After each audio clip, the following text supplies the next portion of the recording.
नहमदुन सल्ली अला रसूल करीम अमाबाद औज़ु बिल्लाहि मिनश शैतानिर रजीम बिस्मिल्लाहिर रहमानिर रहीम।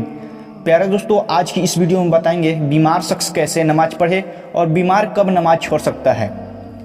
जो शख्स बीमारी की वजह से खड़ा ना हो सकता हो वह बैठकर नमाज पढ़े। बैठे बैठे रुकू करे, यानी आगे को खूब झुक कर सुबहान रब्बियल अज़ीम कहे और फिर सीधा हो जाए और फिर जैसे सजदा किया जाता है वैसा सजदा करे।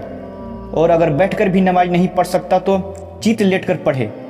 इस तरह लेटे कि पाँव किबला की तरफ हो और घुटना खड़े रहे और सर के नीचे ताकिया वगैरह कुछ रख लें ताकि सर ऊंचा होकर मुंह किबला के सामने हो जाए। और रुकू और सजदा इशारा से करे, यानी सर को जितना झुका सकता है उतना तो सजदे के लिए झुकाए और इससे कुछ कम रुकू के लिए झुकाए। उसी तरह दाहिनी या बाईं करवट पर भी किबला को मुँह करके पढ़ सकता है। बीमार कब नमाज छोड़ सकता है? बीमार जब सर से भी इशारा न कर सके तो नमाज साकित है। इसकी जरूरत नहीं कि आंख या भौं या दिल के इशारे से पढ़े। फिर अगर 6 वक्त इसी हालत में गुजर गए तो इनकी कजा भी साकित है, फिदिया की भी हाजत नहीं। और अगर ऐसी हालत के 6 वक्त से कम गुजरे तो सेहत के बाद कजा फर्ज है, चाहे इतनी ही सेहत हुई कि सर के इशारे से पढ़ सके। जिस बीमार का यह हाल हो गया कि रिकातों और सजदों की गिनती याद नहीं रख सकता तो उस पर नमाज का अदा करना जरूरी नहीं। सब फर्ज नमाजों में और वित्र और दोनों ईद की नमाज में और फर्ज की सुन्नत में क़ियाम फर्ज है। अगर बिला सही उज्र के यह नमाज बैठकर पढ़ेगा तो ना होगी। क़ियाम चूंकि फर्ज है इसलिए बिला सही शरई उज्र के तर्क न किया जाए, वरना नमाज न होगी। यहाँ तक कि अगर अशा या खादिम या दीवार पर टेक लगाकर खड़ा हो सकता है तो फर्ज है कि इसी तरह खड़ा होकर पढ़े। बल्कि अगर कुछ देर भी खड़ा हो सकता है कि अल्लाहु अकबर कह ले तो फर्ज है कि नमाज खड़े होकर शुरू करे, फिर बैठकर पूरी करे, वरना नमाज न होगी।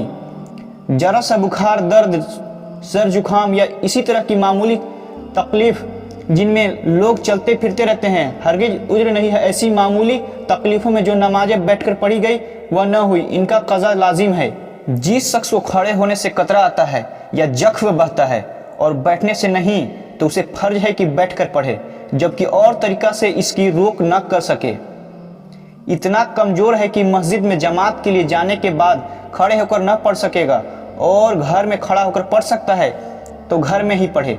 जमात घर में कर सके तो जमात से, वरना तन्हा। बीमार अगर खड़ा होकर नमाज पढ़े तो किरात बिल्कुल न कर सकेगा तो बैठकर पढ़े, लेकिन अगर खड़े होकर कुछ भी पढ़ सकता है तो फर्ज है कि जितनी देर खड़े खड़े पढ़ सकता है उतनी देर खड़े खड़े पढ़े, बाकी बैठकर।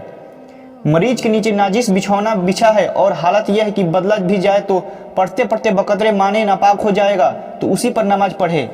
यूं ही अगर बदला जाए तो इस कदर जल्दी जल्दी नजिस तो ना होगा, मगर बदलने में मरीज को सख्त तकलीफ होगी तो उसी नजिस ही पर पढ़ ले।